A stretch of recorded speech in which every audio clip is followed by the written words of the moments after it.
Bon, alors, je tiens à notifier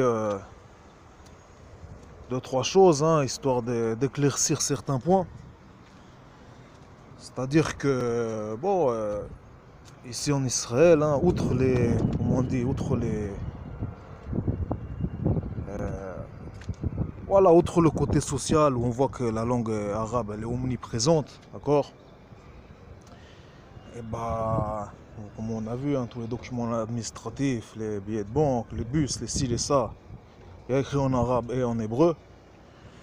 Donc, outre le point social, pour parler aussi également à un point qui est très important, qui est le niveau religieux, et bah, c'est-à-dire que un musulman, ici en Israël, dans l'état juif, d'accord, et bah, il a bien plus de liberté de culte que vous-même, les cousins, dans vos pays européens. C'est-à-dire que, bon, comment on dit là, ceux-là qui vivent en France, etc., hein, les musulmans qui vivent en France, ils ont bien plus de restrictions, hein, et de limites pour pratiquer la foi musulmane. Faut se mettre bien d'accord. C'est-à-dire que, bon voilà, hein, ici quand bien même c'est un État qui est État juif, qui reste démocratique, mais même quand bien même ce serait un État qui serait juif régi selon les lois de la Torah, d'accord, selon la halakha, eh ben, ça n'empêche pas que tout simplement les musulmans ils auront une liberté de culte pleine et entière. Bon, après il y aurait peut-être certains points comme on va dire au niveau par exemple du prosélytisme que certains ici en Israël ils font actuellement, étant donné que c'est un État démocratique. Peut-être oui, s'il y avait voilà, les lois régies par les lois de la Torah, peut-être que les musulmans ne pourraient pas faire le prosélytisme comme ils font actuellement. Après moi, je ne suis pas sûr que prosélytisme ce soit une loi coranique, c'est-à-dire un ordre divin qu'il faut exécuter pleinement. Mais voilà, hein, moi en général les musulmans ils disent plutôt l'inverse, hein, ils disent à chacun sa religion, etc. Et bon, nous ici en Israël, hein, et dans la religion juive, étant donné que nous on n'est pas prosélytes, et bah, un musulman qui voudrait vivre sa foi, même si c'était un État ou un pays ou un royaume régi par les lois de la Torah, il pourrait le faire sans aucun problème. C'est-à-dire que, bon, comme on a dit, hein, au niveau de la liberté de culte, ici elle est bien plus grande que dans vos pays européens. C'est-à-dire qu'un musulman ici peut ici vivre sa foi musulmane sans aucun problème. D'accord? Vous regardez ici, l'écrasante majorité des restos ils sont cachers. Tous les produits dans les supermarchés c'est cacher. Comme c'est bien connu, les musulmans ils peuvent manger cacher sans aucun problème. D'accord?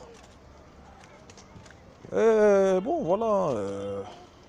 Qu'est-ce que je peux vous dire les amis?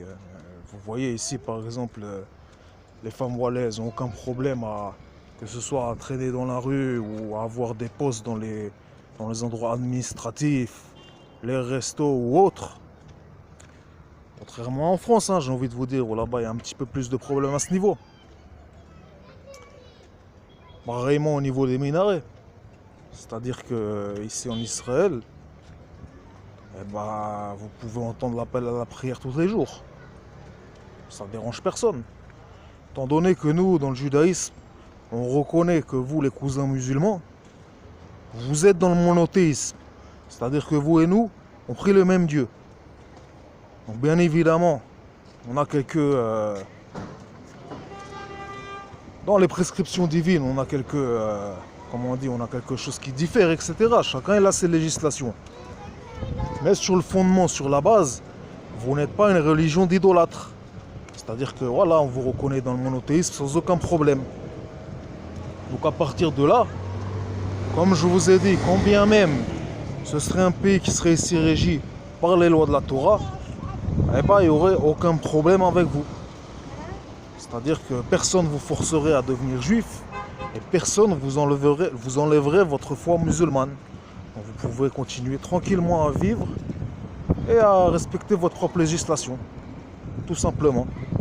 Sauf voilà, comme j'ai dit, sur des petits détails, par exemple de prosélytisme. Que oui, ça c'est pas vraiment conforme, on va dire.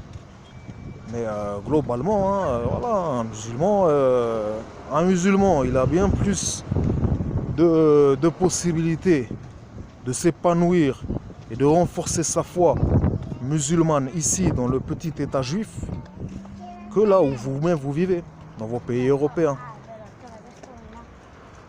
Donc voilà, hein, c'était un petit rappel, hein, un petit détail pour faire un petit peu rager les négateurs, hein, et les simples d'esprit, ceux-là qui voilà, s'amusent à parler sans connaissance, c'est-à-dire qu'ils jactent et ils parlent et déblatèrent sur un pays et un peuple qui connaissent ni d'Ève ni d'Adam, tout simplement.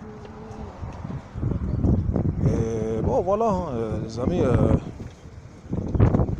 on est ici bientôt à l'entrée du Shabbat. Voilà, tout le monde il se prépare un petit peu, il termine les dernières courses dans les petits magasins qui restent encore un peu ouverts. Et voilà, hein, chacun il se prépare, et voilà, il va rejoindre la famille, les amis, faire un bon repas, les prières du Shabbat. Et voilà, chacun il vit sa vie, les amis, j'ai envie de vous dire. Donc je vous souhaite un Shabbat Shalom, que tout le monde soit en paix, et que les négateurs antisionistes, extrémistes là, qui s'enfoncent dans leurs allégations dont ils n'ont aucune connaissance, ils commencent à sortir un petit peu de leur haine gratuite, ils commencent à prendre un petit peu du recul et à comprendre que les choses qu'ils reprochent ici à nous, au peuple d'Israël, ils les vivent eux-mêmes dans leur propre vie en 10 fois pire.